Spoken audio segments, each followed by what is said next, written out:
के पवित्र वचन से हम पढ़ेंगे विलाप गीत की किताब, उसका पहला पद से पढ़ेंगे हम इसको।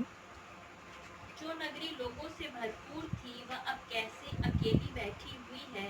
वह क्यों एक विधवा के समान बन गई। वह जो जातियों की दृष्टि में महान और प्रांतों में रानी थी अब क्यों कर देने वाली हो गई है। रात को वह फूट फूट कर रोती है, उसके आंसू गालों पर ढकेलते हैं, ढलकते हैं। उसके सब यारों में से अब कोई उसे शांति नहीं देता। उसके सब मित्रों ने उससे विश्वासघात किया और उसके शत्रु बन गए हैं। यहूदा दुख और कठिन दासत्व से बचने के लिए परदेश चली गई, परंतु अन्यजातियों में रहती हुई वह चैन नहीं पाती। उसके सब खदेड़ने वालों ने उसकी सकेती में उसे पकड़ लिया है। परमेश्वर के पवित्र वचन में हम यहाँ पर देखते हैं, 4 पद भी हम देख लें। सियोन के मार्ग विलाप कर रहे हैं, क्योंकि नियत पर्वों में कोई नहीं आता है। उसके सब फाटक सुनसान पड़े हैं, उसके याजक कहलाते हैं। उसकी कुमारियां शोकित है और वह आप कठिन दुख भोग रही है। 5वां पद। उसके द्रोही प्रधान हो गए, उसके शत्रु उन्नति कर रहे हैं, क्योंकि यहोवा ने उसके बहुत से अपराधों के कारण उसे दुख दिया है। उसके बाल बच्चों को शत्रु हाँक हाँक कर बंधुआई में ले गए। परमेश्वर के वचन के अंदर हम यहाँ पर इस बात को देखते हैं कि पहला पद में हम देखेंगे, पढ़ेंगे पहला पद। जो नगरी लोगों से भरपूर थी वह अब कैसी अकेली बैठी हुई है। वह क्यों एक विधवा के समान बन गई।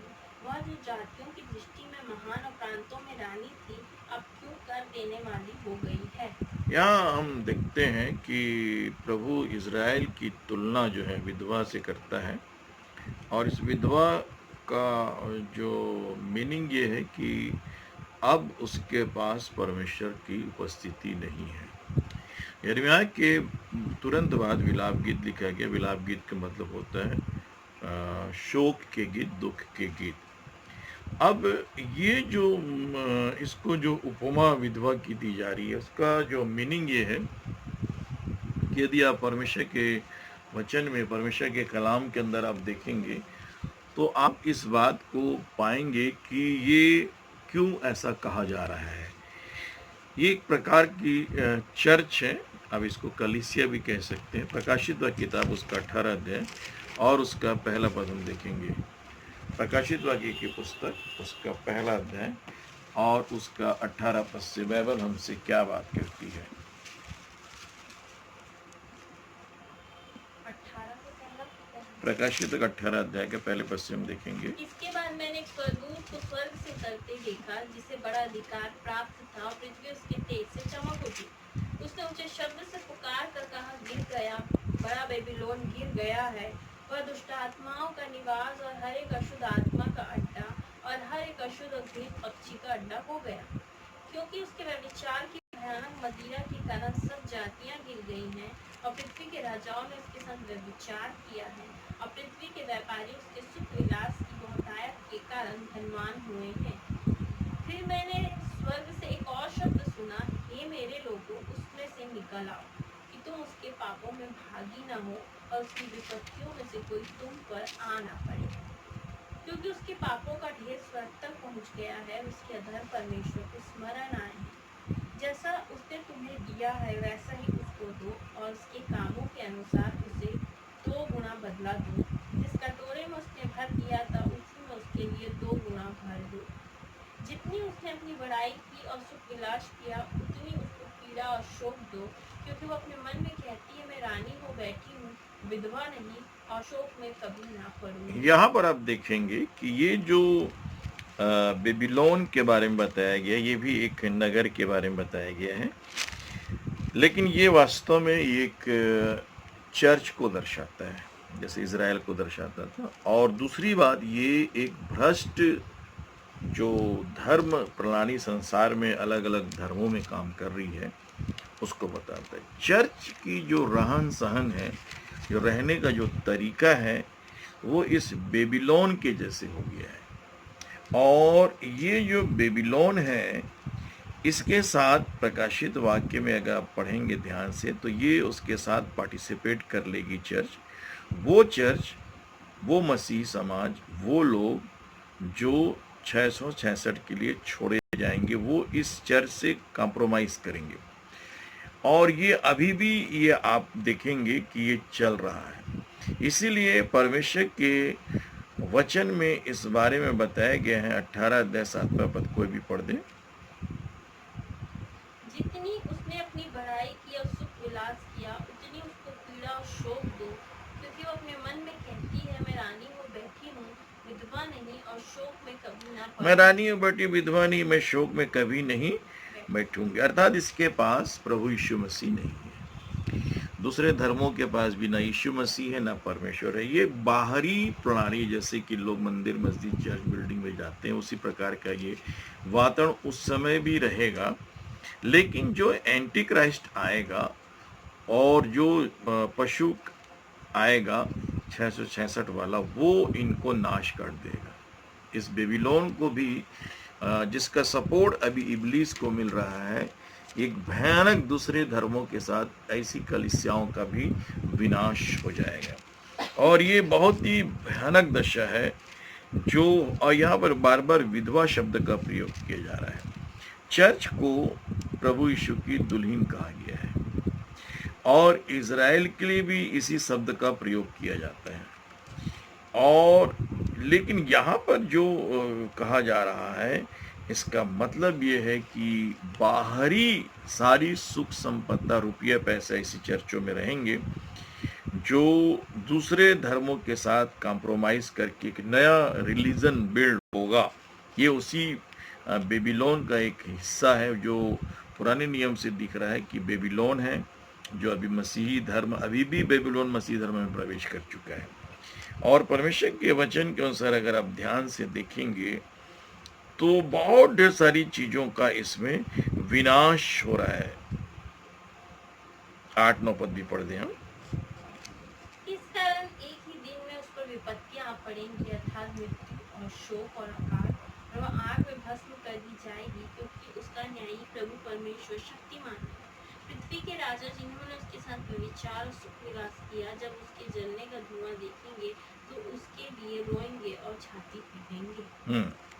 आगे, उसकी पीड़ा के डर के मारे वे बड़ी दूर खड़े होकर कहेंगे, हे बड़े नगर बेबीलोन, हे दृढ़ नगर, हाय हाय, घड़ी भर में ही तुझे दंड मिल गया है। हाँ, और ये जो भ्रष्ट कलीसिया है और भ्रष्ट धर्म है, अलग अलग धर्म, ये सब एक बेबीलोन को दर्शाते हैं, बाबुल की आत्मा को दर्शाते हैं। भ्रष्ट राजनीति, भ्रष्ट धार्मिक व्यवस्था और भ्रष्ट आर्थिक व्यवस्था को दर्शाते हैं। परमेश्वर के कलाम के अंदर हम इसको देखते हैं किस रीति से बाइबल इसके बारे में बताती है। प्रकाशित वाक्य की किताब उसका 3 अध्याय 14 पद से हम पढ़ेंगे।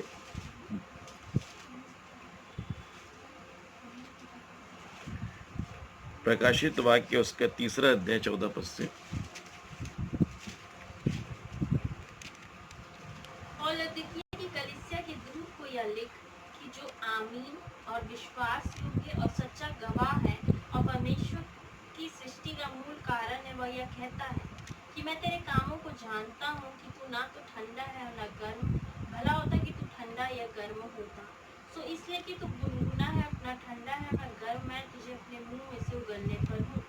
तू जो कहता है कि मैं धनी हूँ और धनवान हो गया हूँ, मुझे किसी वस्तु की घटी नहीं, और यह नहीं जानता कि तू अभागा और तुच्छ और कंगाल और अंधा। ये चर्चों की स्थिति है। तू जो कहता है मैं धनी हूँ, धनवान हो गया हूँ, मुझे किसी वस्तु की घटी नहीं, यह नहीं जानता तू अभागा, तुझ, कंगाल, अंधा और नंगा है। ये चर्च के बारे में लिख रहा है, लौदीकिया की चर्च की ये कंडीशन है। प्रभु ने कहा कि तू न ठंडा है न गर्म है, भला होता तो ठंडा गर्म हो, तू गुनगुना है, प्रभु कहता है। और इस गुनगुने का अर्थ अगर आप ध्यान से देखेंगे तो ये कॉम्प्रोमाइज को दर्शाता है, सांसारिक समझौता को दर्शाता है। परमेश्वर के वचन के अंदर आप पाएंगे तो याकूब की किताब उसके 4 अध्याय और 4 पद में एक बड़ी अद्भुत बात लिखी है, हम उसको भी पढ़ेंगे कि किस रीति से परमेश्वर का वचन बात कर रहा था इजरायलियों से। याकूब की किताब 4 अध्याय 4 पद।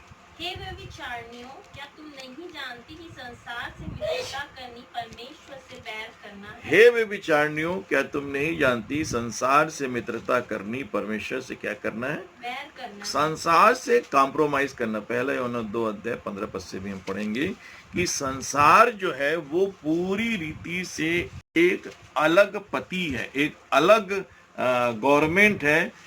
जो 235 जो राज्य हैं, कंट्री हैं, इसमें से इजराइल को छोड़ के बाकी सारे जो है वो इब्लीस के 100% कंट्रोल में है। इजराइल भी इसमें बहुत कुछ है, परंतु ये जो वर्ल्ड है, वर्ल्डली गवर्नमेंट, संसारिक, ये प्रभु यीशु का, परमेश्वर का है ही नहीं। प्रभु ने कहा था मेरा राज्य इस जगत का नहीं, यूहन्ना 18:36 में, यदि मेरा राज्य जगत का होता तो मेरे सेवक क्या करते? लड़ते। यहाँ लिखा याकूब 4:4 में क्या लिखा है? हे व्यभिचारिणियों, क्या तुम नहीं जानती कि संसार से मित्रता करनी परमेश्वर से क्या करना है? बैर करना। और परमेश्वर के वचन के अंदर अब इस बात को पाएंगे, पढ़ेंगे पहला यूहन्ना की किताब 2:15 से। तुम ना तो संसार से न तो संसार में की वस्तुओं से प्रेम रखो। यदि कोई संसार से प्रेम रखता है उसमें पिता परमेश्वर का प्रेम नहीं है। तुम न तो संसार से, न संसार की वस्तुओं से क्या रखो? प्रेम रखो। ये आपकी जरूरत के लिए जो चीजें दी गई हैं, इनसे हम प्रेम नहीं रख सकते। चलो भी है तो ठीक, नहीं है तो भी ठीक है।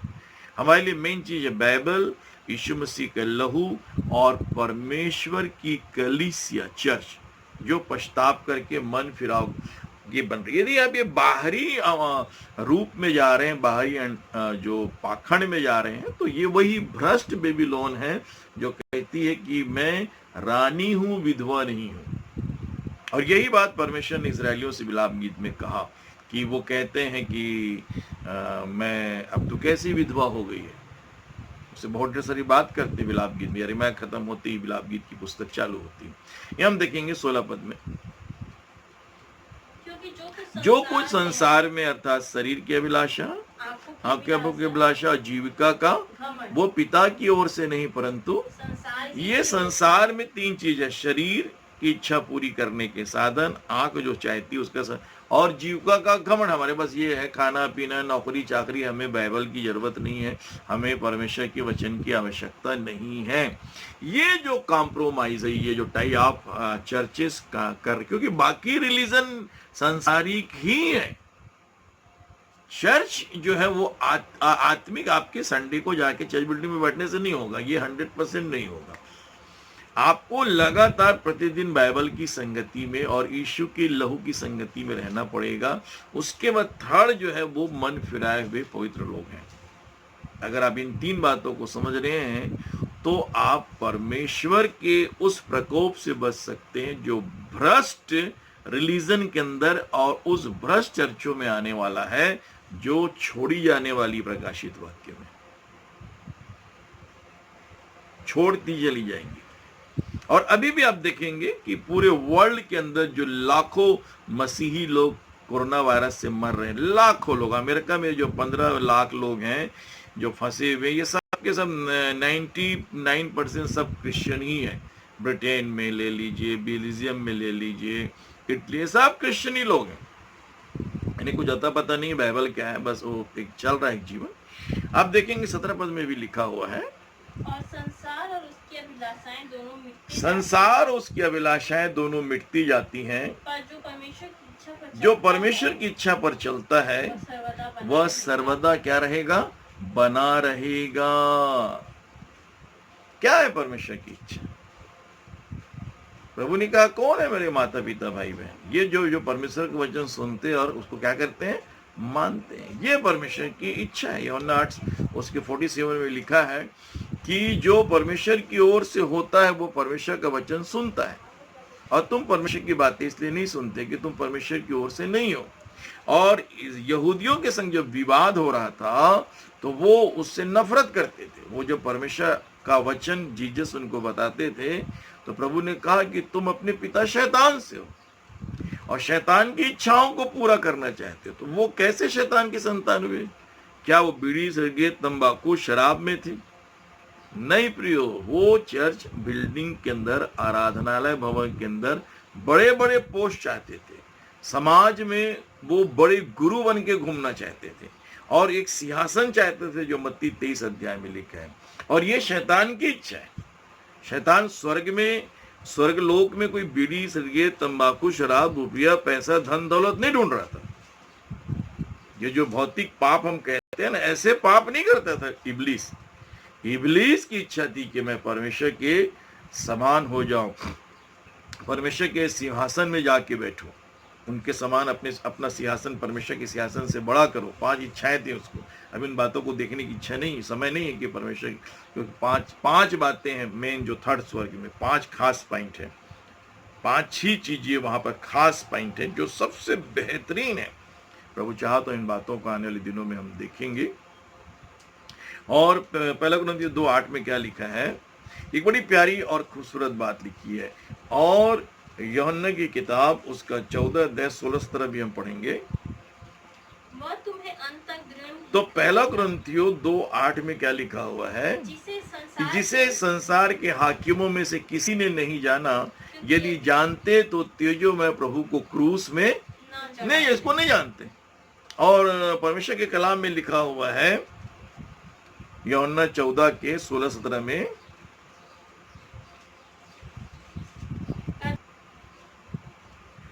और मैं विनती करूंगा और वह तुम्हें एक और सहायक देगा, और वह सर्वदा तुम्हारे साथ रहेगा। हाँ, अर्थात सत्य का आत्मा, जिसे संसार ग्रहण नहीं कर सकता, क्योंकि वह ना उसे देखता है और ना उसे जानता। संसार पवित्र आत्मा को ना तो देखता है और ना उसे जानता है।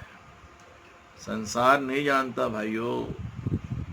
आप पश्चाताप करेंगे मन पर, तभी पवित्र आत्मा के साथ आपकी सुंदर संगति आरंभ होगी। और पवित्र आत्मा की भरपूरी का मतलब अन्य भाषा बोलना नहीं है। अन्य भाषा बोलना या बाइबल स्टडी ये केवल प्रारंभिक चरण है। ये उस पवित्र आत्मा में मैं बोलता हूं प्रवेश पाते हैं हम पवित्र आत्मा के राज्य में। जैसे प्रभु यीशु का एक राज्य है, परमेश्वर पिता का एक राज्य है, वैसी पवित्र आत्मा के कंट्रोल करने का एक किंगडम आप बोल सकते हैं। बाकी ये सब जीसस का ही है, लेकिन मैं अपनी तरफ से इसको इसलिए बोल रहा हूं क्योंकि पवित्र आत्मा के बिना कोई नहीं कह सकता कि यीशु मसीह क्या है, प्रभु है, यीशु प्रभु है। और इसी में पहला कुरिन्थियों 2 के 9 पद में भी एक बड़ी प्यारी बात लिखी हुई है। परंतु जैसा लिखा है, जो बातें आँख ने नहीं देखी और कान ने नहीं सुनी, हाँ, और जो बातें मनुष्य के चित्त में नहीं चढ़ी, वे ही हैं जो परमेश्वर ने अपने प्रेम रखने वालों के लिए तैयार वे ही है जो परमेश्वर ने अपने प्रेम रखने वालों को क्या की हैं, तैयार की हैं। आगे, परंतु परमेश्वर ने अपने पवित्र आत्मा के द्वारा हम पर प्रकट किया है, क्योंकि आत्मा सब बातें वरन परमेश्वर की गुण बातें भी जांचता है। मनुष्यों में से कौन किसी मनुष्य की बातें जानता है? हाँ, आगे, केवल मनुष्य की आत्मा जो उसमें है। ऐसे ही परमेश्वर की बातें भी कोई नहीं जानता, हाँ, परमेश्वर का आत्मा। हाँ, आगे, परंतु हमने संसार की आत्मा नहीं पाई, परंतु वह आत्मा पाया है जो परमेश्वर की ओर से है, कि हम उन बातों को जाने जो परमेश्वर ने हमें दी। हाँ, संसार की आत्मा अलग है। यीशु प्रभु ने कहा मेरा राज्य जगत का नहीं है, मन फिराओ स्वर्ग का राज्य निकट आया है। सुसमाचार पर विश्वास करो, परमेश्वर का राज्य आ गया है। नया जन्म पाओगे तो परमेश्वर के राज्य में प्रवेश मिलेगा। परमेश्वर का राज्य खाना पीना नहीं है, परंतु धार्मिकता, मिलाप, वह आनंद जो पवित्र आत्मा से होता है। प्रभु ने कहा मैं शैतानी का आत्माओं को भगा रहा हूं, तो परमेश्वर का राज्य निकट आ रहा है।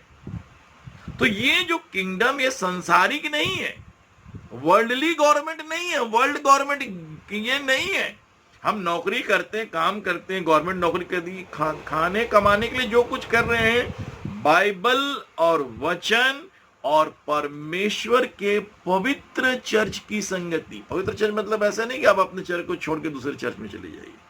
आपको इसको समझना पड़ेगा कि जो पवित्र नहीं है जो नया जन्म नहीं पा रहे हैं उनसे आपको थोड़ा सावधान रहना है।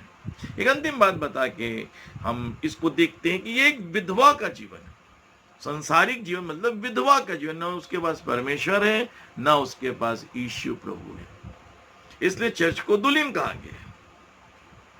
पढ़ेंगे पहला यूहन्ना की किताब उसका 5वां अध्याय और उसका 19 पद पढ़ेंगे और दूसरा कुरिन्थियों 4 का उसका 3-4 पद। हम जानते हैं कि हम परमेश्वर से हैं और सारा संसार उस दुष्ट के वश में पड़ा है। सारा संसार उस दुष्ट के वश में। ये जो संसार आप देख रहे हैं पूरा इब्लीस के कंट्रोल में, ये सब पॉलिटिकल लीडर सब इब्लीस के कंट्रोल में। ये अलग बात है कि गवर्नमेंट के लिए हमको प्रार्थना करना है और हमें सुसमाचार की सेवा करना है, लेकिन हमें समझना पड़ेगा कि हमारा दूल्हा जीसस है, संसार नहीं है। हम सोचते हैं संसार ही हमको खाना दे रहा है, संसार ही पैसा दे रहा है। नहीं, प्रभु यीशु मसीह संसार में भी हम पर दया कर रहा है। पढ़ेंगे दूसरे कुरिन्थियों 4 का 3 और 4 पद। परंतु यदि हमारे सुसमाचार पर पर्दा पड़ा है तो यह नाश होने वालों ही के लिए पड़ा है और उन अविश्वासियों के लिए जिनकी बुद्धि को इस संसार के ईश्वर ने अंधी कर दी है, ताकि मसीह जो परमेश्वर का प्रतिरूप है उसके तेजोमय सुसमाचार का प्रकाश उन पर ना चमके। हाँ, मतलब वो संसार का ईश्वर है, संसार का सरदार है, सारा संसार उसके वश में है। प्रकाशित वाक्य 12 उसके 7 से 9 पद में लिखा है वो संसार का भरमाने वाला है, वो दोष लगाने वाला है, वो ज्योतिर्मय स्वरदूत का रूप धारण करता है, वो परखने वाला है। वो मनुष्य के दिल में, चर्च के बिल्डिंग में, तमाम धार्मिक स्थानों में जाकर वो उस सिंहासन में बैठ जाता है और अपने आप को ईश्वर घोषित करता है। इसका दूसरा अध्याय 1 पद से लिखा हुआ है। और ये जो सारा सिस्टम है ये धनवान होने का है। चर्च तो धनवान हो गई है, चर्च में जीसस है कि नहीं। आज प्रियो हमें उस विधवा के जीवन से बाहर क्यों निकलना है, क्योंकि यहाँ पर जो लुदुकी के कलीसिया के बारे में अंतिम बात हम देखेंगे। उसका 3रा अध्याय आप उसको पढ़ देंगे 18 पद। प्रकाशित वाक्य 3रा अध्याय 18 पद। वहां पर 3 बातें लिखी जो हमें परमेश्वर के अनंत राज्य में रख सकती हैं, संसारिक विधवापन से बचा सकती हैं और अनंत दूल्हे जीसस के साथ अनंत संगति दे सकती हैं। 18 पद पढ़ेंगे, प्रकाशित वाक्य 3 का 18। इसलिए मैं तुझे सम्मति देता हूँ, आग में ताया हुआ सोना मुझ से मोल ले, तू धनी हो जाए। हाँ, और श्वेत वस्त्र ले ले कि पहनकर तुझे अपने नंगेपन की लज्जा ना हो, हाँ, और अपनी आंखों में लगाने के लिए सुरमा ले। तो लिखा है आग में, ताकि तू क्या करने लग जाए, देखने लगे। मतलब आग में ताया हुआ सोना मुझसे क्या कर ले, मोल ले। क्या कर ले, मोल ले। मतलब ये विश्वास को दर्शाता है। श्वेत वस्त्र यीशु मसीह को लहू को दर्शाता है। और आंखों में लगाने के लिए क्या कर ले, ये प्रार्थना की जीवन को, कि पवित्र लोगों की संगति हमें सारा अनंत जीवन है। आज बीड़ी सिगरेट तंबाकू संसारिक जो कॉम्प्रोमाइज है, संसारिक सेवा, संसार प्रियो, आज हमें बस समय है कि हम उस आत्मा को, जो विधवापन की आत्मा इजरायलियों में आ गई, चर्च में आ गई, बेबीलोन और भ्रष्ट कंट्रियों में आने वाली भ्रष्ट रिलीजन के अंदर है, हम इससे मन फिराकर पवित्रता को प्राप्त करें, अपने को लहू से धोकर अनंत की संगति में प्रतिदिन बाइबल अध्ययन में रहें। प्रभु हमको आशीष दे। आमीन।